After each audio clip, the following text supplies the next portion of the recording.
Okay, let's get this show on the road. So, welcome everybody to the latest edition of Power Up's webinar series. Although I guess technically this is probably called a podcast. Our guest tonight is Scott McGill.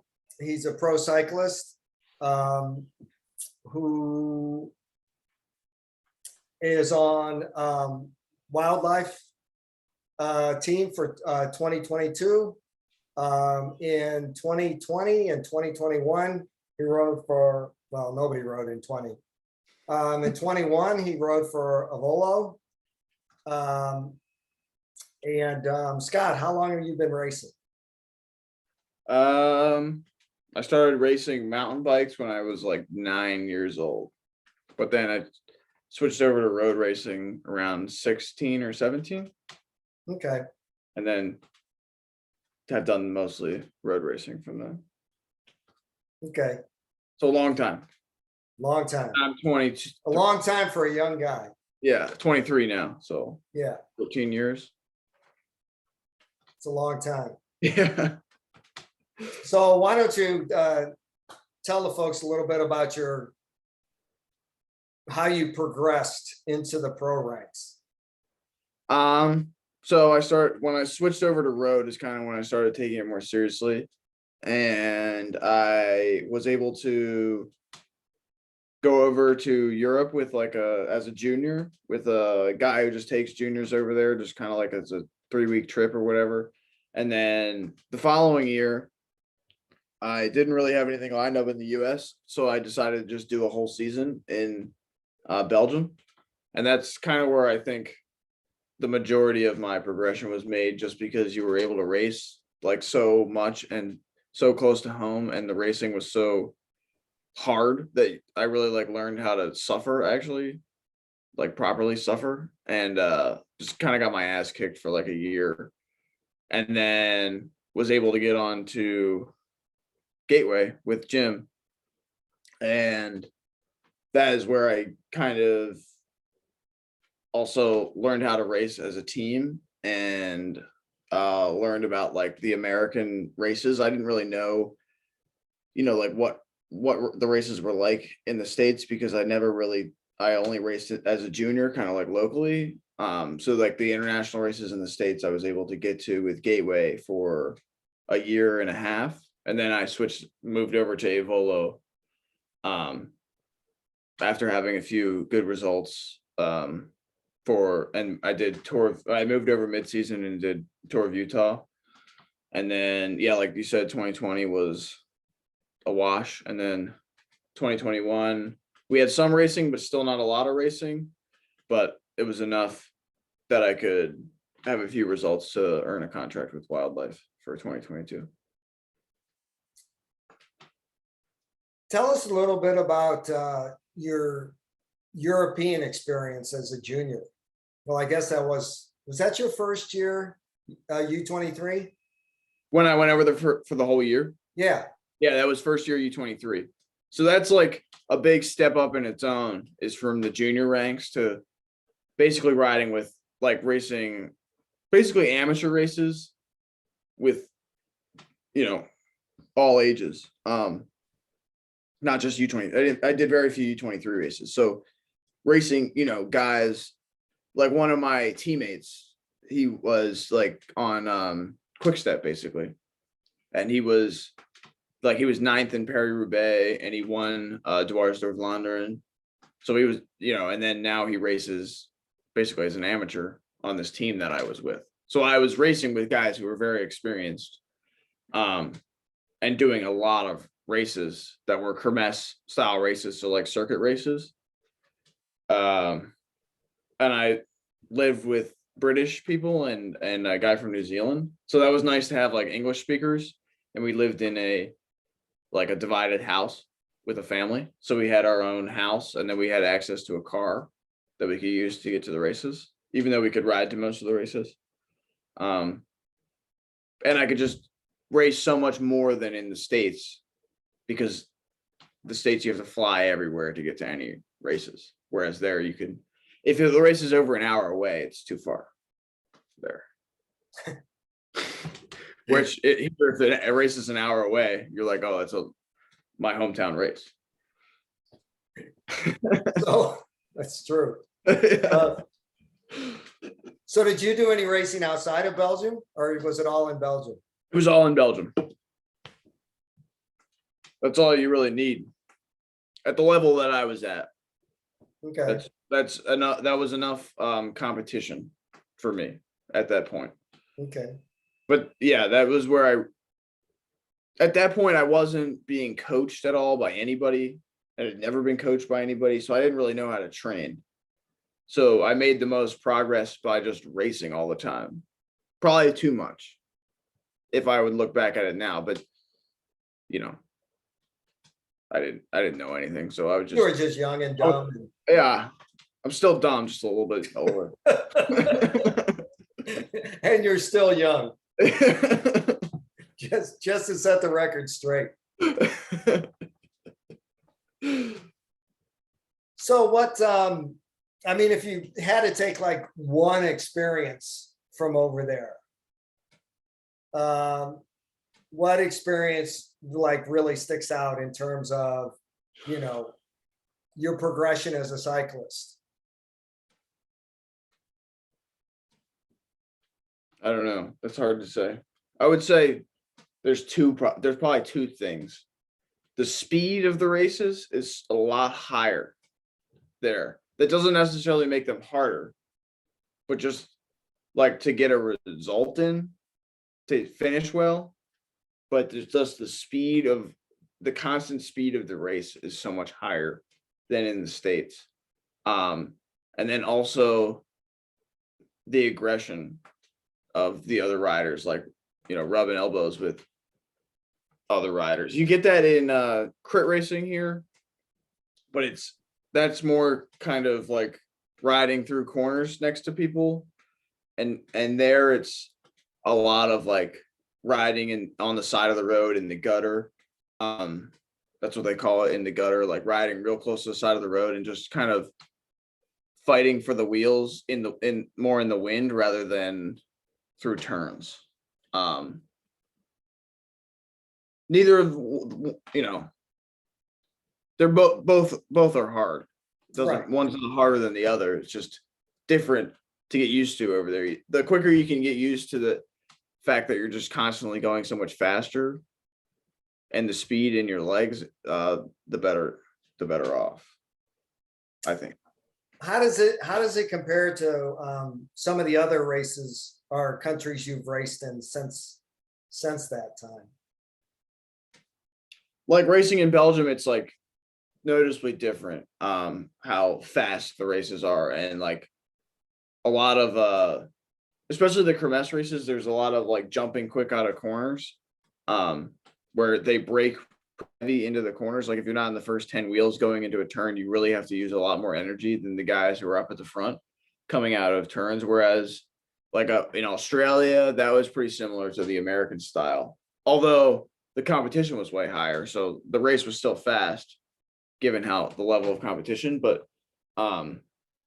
the roads were nice and wide and there wasn't a lot of turns. And whereas in Belgium, you might do a kermesse that has, is a 9 or like, a 5-mile loop, but it has 12 or 14 corners per race per lap. So you're doing, 200 or 300 corners or something per race. Whereas here, you could do a race that has, like Joe Martin, one of the stages maybe had 5 sharp turns in 120 miles or something. So you're not really jumping out of turns quickly. It's just a lot different. What's the typical difference or distance of a kermesse? The ones I was doing when I was like an amateur were between 100 and 120 kilometers. That was like that was like a regulation basically.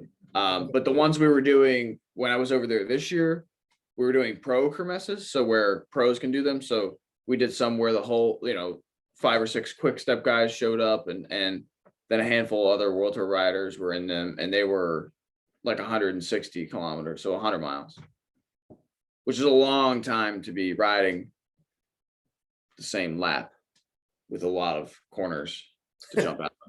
And then there's way harder to stay at the front when the level of competition's that high. So you're also getting tailed off the back a good bit. So those were pretty difficult races to finish, let alone to place well. Uh-huh. The so you spent a year in Belgium. Then you came back to the States and you started riding with Gateway. Mhm. What were some of the highlights of your first year with Gateway? I mean, other than our startling personalities. Oh, that's what I was actually going to say, was like being part of a team.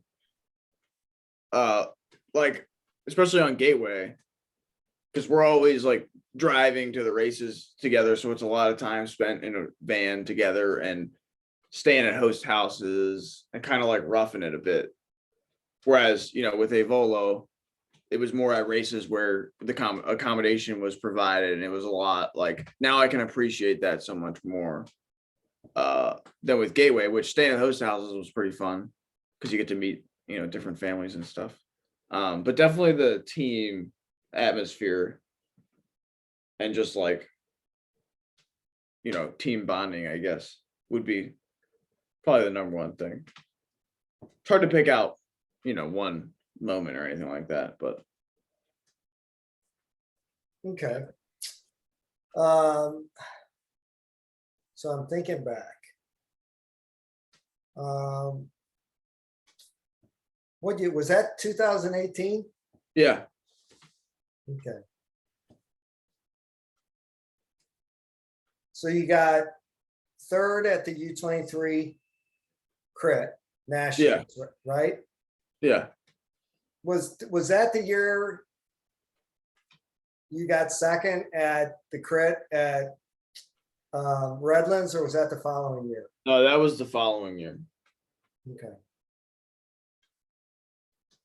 Yeah, so I definitely made once I was able to, do all the races in the US and like, gaining experience is one of the easiest things to do because you literally just have to show up and do it. Whereas, but that was probably one of the most valuable things, was gaining the experience in these races. Because I knew like how to prepare for them better and what to expect while I was training.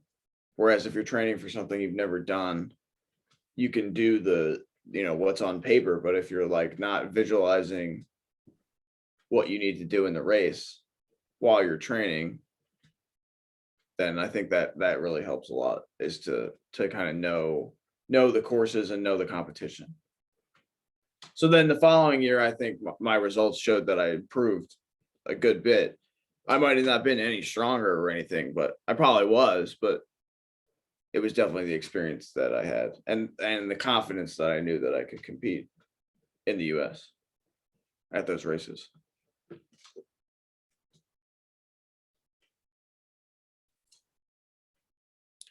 So I'm thinking about Redlands in 2019 when Sean won the amateur. The amateur jersey. Uh-huh. And how bad you looked following the sunset stage. Yeah. Oh, you look wrecked. Yeah, that was hard. You were the only one left, right, at the end with Sean? With Sean, yeah, I think it was me and Sean. Yeah. Yeah. Yeah, no. That was a good day. That was definitely a good day.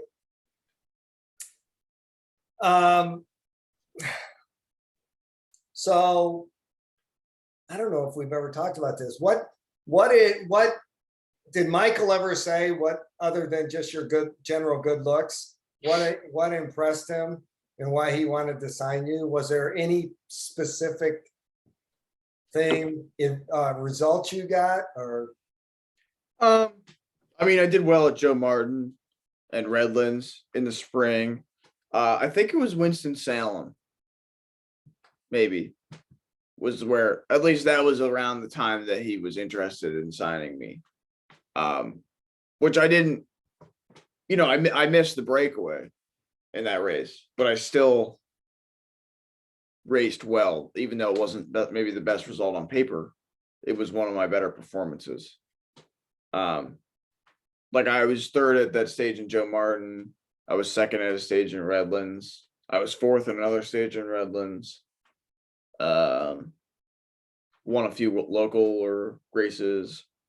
But I think it was really Winston-Salem. But with Creed, I don't know. Like I've done, like we did a camp in May of last year, and I was like one of the worst guys at the camp, like getting dropped, first or whatever. But then he called me after the camp and he was like, told me that I could win the pro road race national championships. And I was like, he's like, I saw something in, I see it in you that you can win it. And I'm like, I don't know how he sees that, but he must see something. Because yeah, but that's always I'm always the worst at training camp. But then when it comes time, I'm a racer, so I'm not. Right. I wouldn't say I'm good at training. Some people train better than they race, and some people race better than they train. Yeah, You definitely race better than you train. yeah, for sure. Yes. Yes, that's very obvious. So other than the fact that you race better than you train, and that doesn't mean you don't train hard. It's just, at least from my perspective, it's like you do the training, but you can always find that extra gear when it comes to racing. Yeah, definitely having competition is good for me. Yeah. So other than racing better than you train, if you could sit back and look at yourself objectively, what do you think, what do you think is your best asset from a racing perspective? From a racing perspective,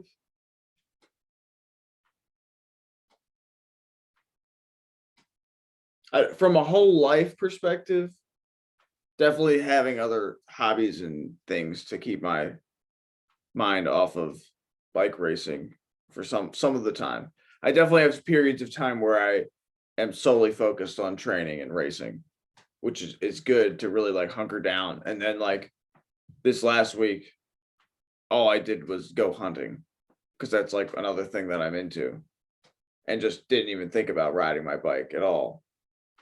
And then now when it comes time, like I really, now I miss riding my bike, and it's only been 1 week. So that's, something that I try to keep doing, is have other things in my life. From a racing perspective,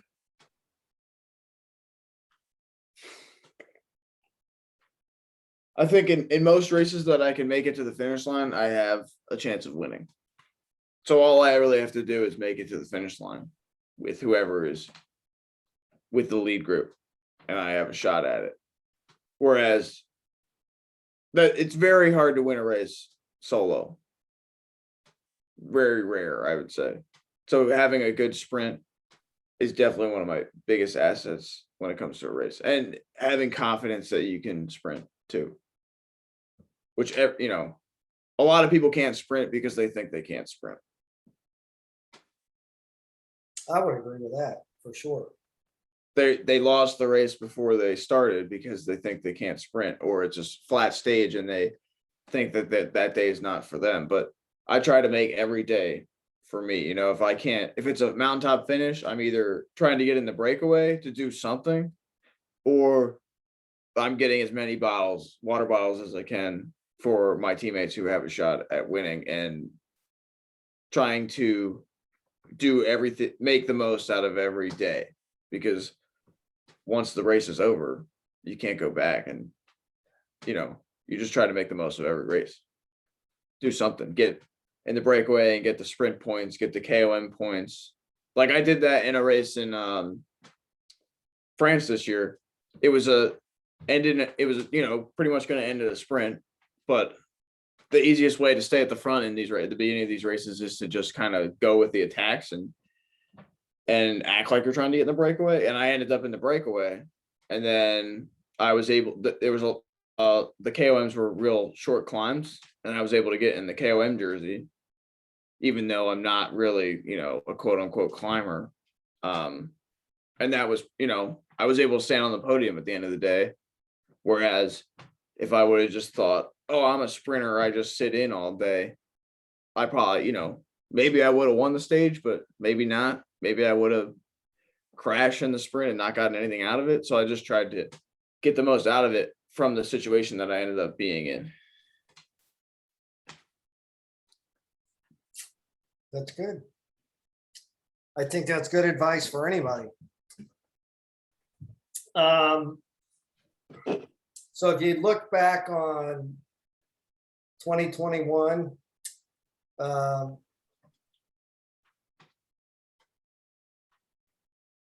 a racing perspective, what would you say was the highlight of 2021?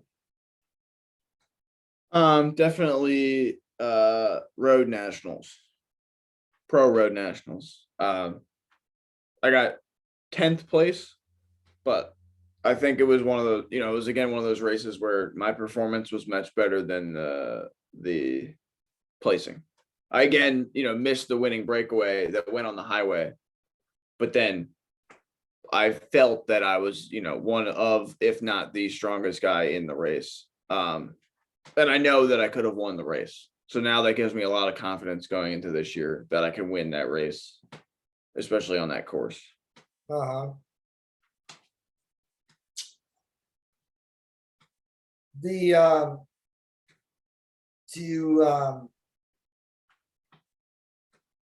have any idea what your 2022, God only knows what anybody's racing schedule is going to look like. At this point in time, do you have any idea what your racing schedule is going to look like in 2022? No idea. I would imagine, I know we got into a tour of Rwanda in February. And then Wildlife typically does a lot of races in Turkey. So I'm sure there will be some races in Turkey. But my main target again will be the national championships. So if I can, have the appropriate amount of racing leading into that and able to still train properly for that, that's pretty much my main goal. Mm-hmm.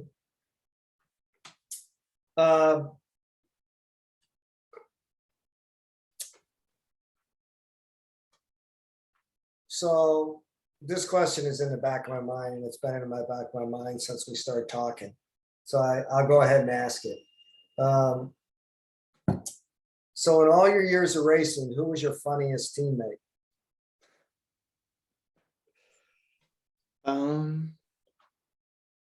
Funniest?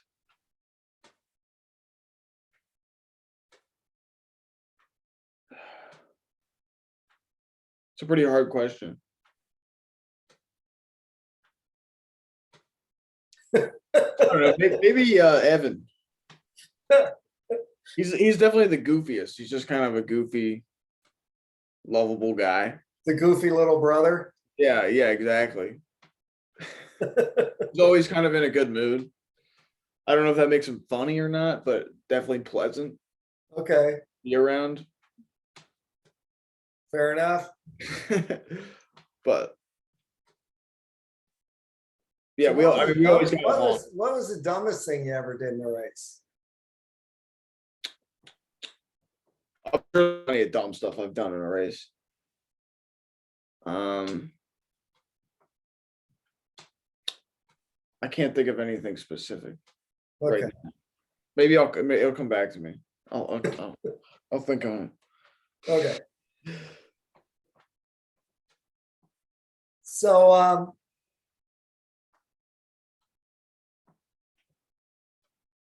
who do you think is going to win the Tour this year? it. Probably Pogacar, but I don't really like have favorites or predictions or anything like that. I just kind of like watching bike races and just You whatever watch a happens. lot of bike races? Yeah, I would Oh. say I'm like a fan.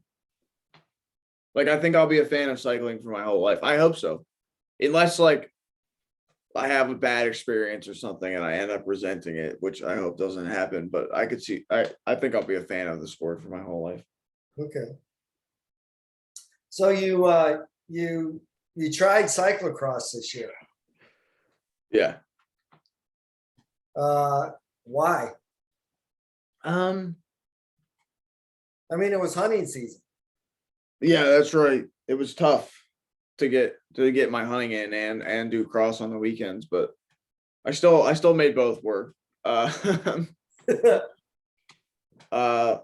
started doing it. We came back from Europe on a Monday, and there was a race in Roanoke, Virginia, which is about 5 hours away from my house in Maryland. And I did it on like a gravel bike that I had. And I had road shoes that had mountain bike cleat adapters on them. Just kind of for fun, I guess. And then I did that race and I did fairly well. So then I was like, all right, I guess I'll do the next like UCI race, which is in Rochester, New York, which is about 5 hours away in the opposite direction. And then I was able to kind of like pull some equipment together last minute with the help of many people to get enough. By the end of the season, I had enough equipment to properly do cyclocross, like 8 or 9 sets of wheels with all the different tires and 2 bikes and everything. But I just kept kind of doing well. And then I was like, all right, I guess I'll just go through Cyclocross Nationals, which was December. So it's not like it was too long of a season. It was what, 2 or 3 months of racing, 3 months. I really liked doing it. That's a huge part of it. I was enjoying myself. I liked kind of the social aspect of the sport where everyone's like chill with each other and everyone's kind of just hanging out and pre-riding, and then we go race each other and like race as hard as we can against each other, and then everyone's kind of friends after the race again too, which isn't something that happens that often in road racing. There is like some camaraderie in road racing, but it's definitely a lot more like cutthroat and there's a lot more beef and like button heads and stuff. And also I was good at it. I think that helps. It's always more fun to do something when you're good at it. So I had a few good results. But yeah. I would like to do it again next year. Prepare a little bit more before the season. Yeah. Now that I know, but I mean, it's something I've done for a long time, just like casually, like all through college, I did the collegiate nationals and just was never like in shape for it. So it wasn't as fun to do it when you're not. It's not a fun sport to do when you're not in shape. Very hard. Yeah. Yeah. Yeah, you can't ride yourself into shape in doing cyclocross. No. Doesn't No. work. But yeah, basically I figured I would use the form that I had coming out of Europe to just do some cyclocross races and see how it went. And then it ended up going well enough that I would just did the whole season, the whole US season. I ended up not going to Europe. Mostly just because I needed a break. But yeah. Mm-hmm.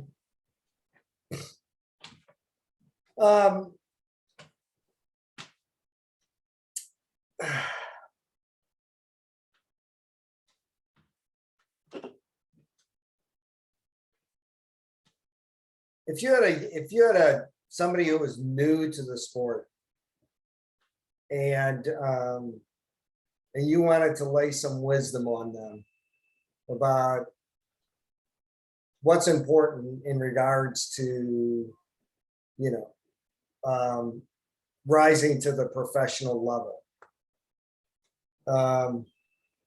what wisdom would you lay on them? I mean, this is kind of cliche, but definitely just like keep it fun.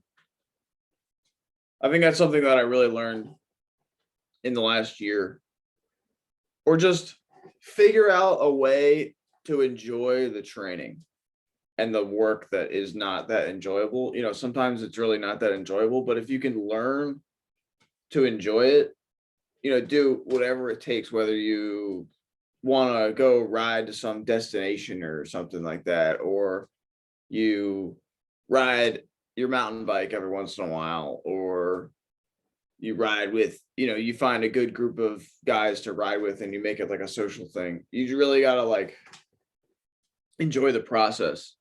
And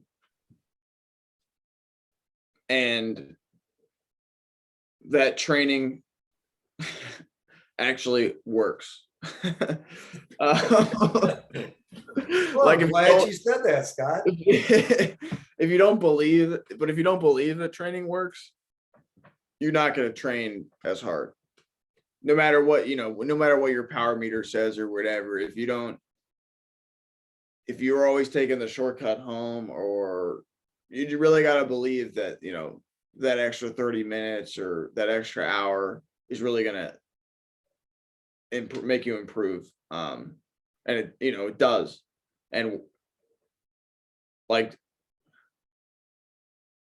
the training, you know, it's hard, but if you could find a way to enjoy it and trust the process and not let your, you know, coming off the off season, especially this time of year, you're probably going to feel like shit riding your bike. But if you just trust that it'll come around, or you know, you do something else in the winter to get back into shape, like, you know, riding your mountain bike, or don't use a power meter for the first couple, you know, the first month or something. Tricks in the mind to make it more enjoyable, because then you'll be happier. And I really learned that, you know, being happy is like one of the most important aspects of bike racing. I always race better when I'm the happiest, which could mean like just like not taking it too seriously, or like having my my girlfriend at the races this year really helped me, because she just like is kind of calming and just like, no matter what, you know, it doesn't really matter, because she was just, you know, there just hanging out, having a good time. And then I was, you know, a lot happier doing, especially during cyclocross. And I was able to race a lot better when I was happier. Good advice.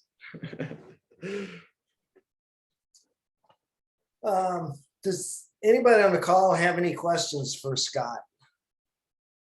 I feel like I'm asking all the questions.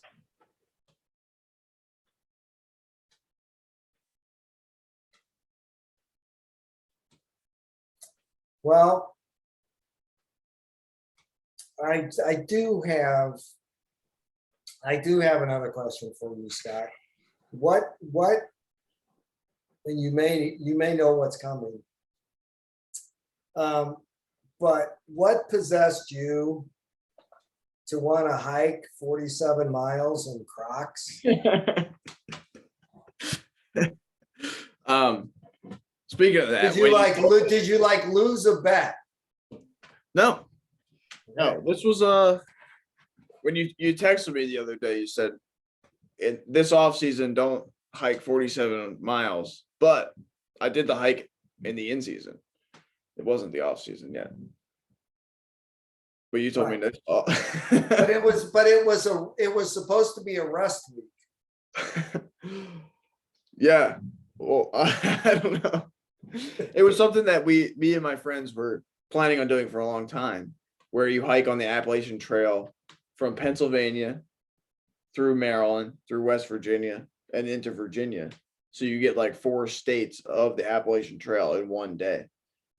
And then I did it in Crocs because I honestly, I don't like, I had hiking Crocs and I don't think I had a better option of shoes. So I just did it in Crocs.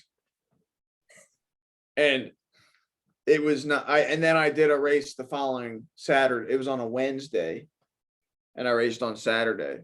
And my feet were still so swollen, I could barely fit them in my cycling shoes to do the crit. So definitely not But that goes along with the keeping myself happy type deal. keeping yourself happy. Yeah, like I wanted to do it. So I'm Yeah. not gonna let some crit, one little crit. Like that was a memory I'll have for the rest of my life. Whereas a Yeah. lot of guys, a lot of cyclists won't do stuff like that. Maybe their performance will be a little bit better, but in the long run, I think that then you end up resenting your bike because you've like sacrificed so much of your life for your bike. Whereas if I keep, every once in a while I do an adventure or a 47-mile hike in Crocs, it's all right. If that's what it takes Yeah. to keep you happy. Obviously it's working. Yeah. Well, Scott, it's been a pleasure. And the ride's not over yet, No. for sure. Nope. I think you'll have a good 2022, and you keep growing in the sport. Yeah. Hopefully my progression isn't done yet. No, Yeah. no, I mean, ultimately,